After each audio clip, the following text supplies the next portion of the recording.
వీళ్ళు సంతకాలు పెడతారు, పోలింగ్ ఏజెంట్ సంతకాలు పెడతారు. మేము వెరిఫై చేసినాము, 50 ఓట్లు ఒక్కొక్కరు 50 ఓట్లు వెరిఫై చేసినాము, ఈవీఎంలు బాగా పనిచేస్తూ ఉన్నాయి అని సంతకాలు పెడతారు.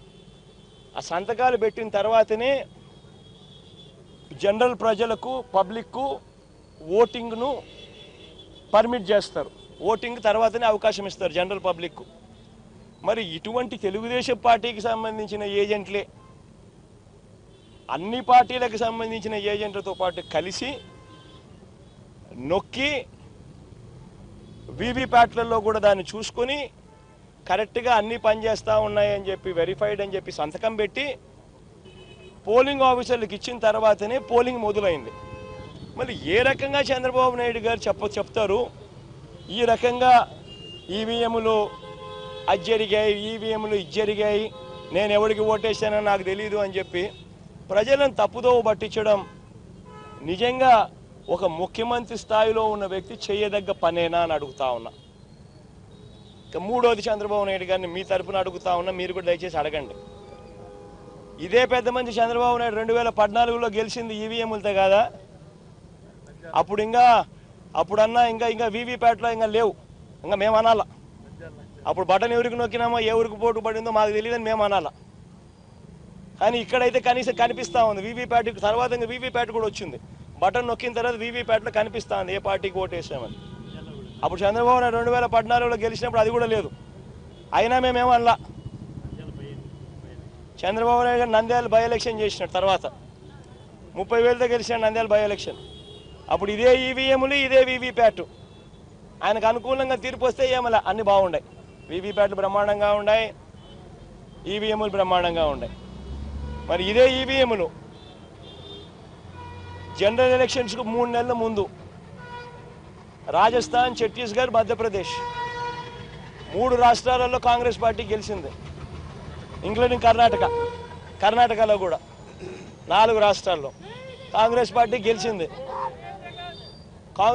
గెలిచింది. బీజేపీ ఓడిపోయింది 4 ఎలక్షన్లు, ఎన్నికలకు జనరల్ ఎలక్షన్స్కు 3 నెలల ముందు. మళ్ళీ అప్పుడు ఇవే ఈవీఎంలే కదా, అప్పుడు ఎందుకు చంద్రబాబు నాయుడు మాట్లాడలేదు?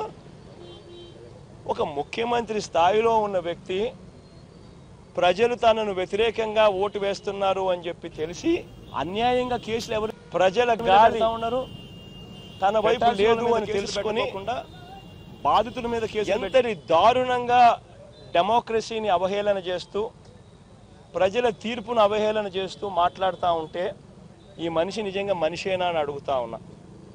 తాను గెలిస్తే ఏమో అన్నీ బాగున్నట్టే, తాను ఓడిపోతే మాత్రం ప్రజలు ఓటేయలేదు అనే మాట ఒప్పుకోకుండా ఈవీఎంల మీద నెపాన్ని నెట్టడం. ఈయన బుద్ధి ఈ 5 ఏళ్ళు చూస్తే ఈయన బుద్ధి అయ్యేది. గెలిస్తే సింధుకు నేనే బ్యాడ్మింటన్ నేర్పించిన, బిల్ గేట్స్ కంప్యూటర్ ఎలా నొక్కాలో నేనే నేర్పించిన, సెల్ ఫోన్ నేనే కనిపెట్టా,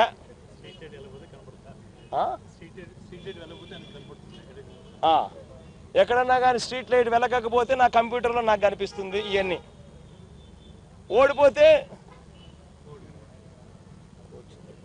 ఓడిపోతే సింధు కోచ్ తప్పు,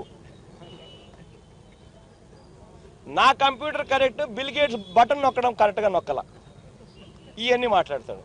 ఇదే జరుగుతూ ఉంది. ప్రజలు చంద్రబాబు నాయుడు గారు 5 సంవత్సరాల పరిపాలన చూశారు, ఆయన చేసిన మోసాలను చూశారు, ఆయన చేసిన అన్యాయాలను చూశారు, ఆయన చేసిన అధర్మ పరిపాలన చూసిన తర్వాత ప్రజలు ఈ 5 సంవత్సరాల చంద్రబాబు నాయుడు గారి పరిపాలనతో ప్రజలు విసిగెక్కిపోయి ఇక వద్దు బాబు చంద్రబాబు నాయుడు నీ పరిపాలన, బాయ్ బాయ్ బాబు అని చెప్పి ప్రజలు పూర్తిగా డిసైడ్ చేసుకొని చంద్రబాబు నాయుడుకు బాయ్ బాయ్ బాబు చెప్పినారు.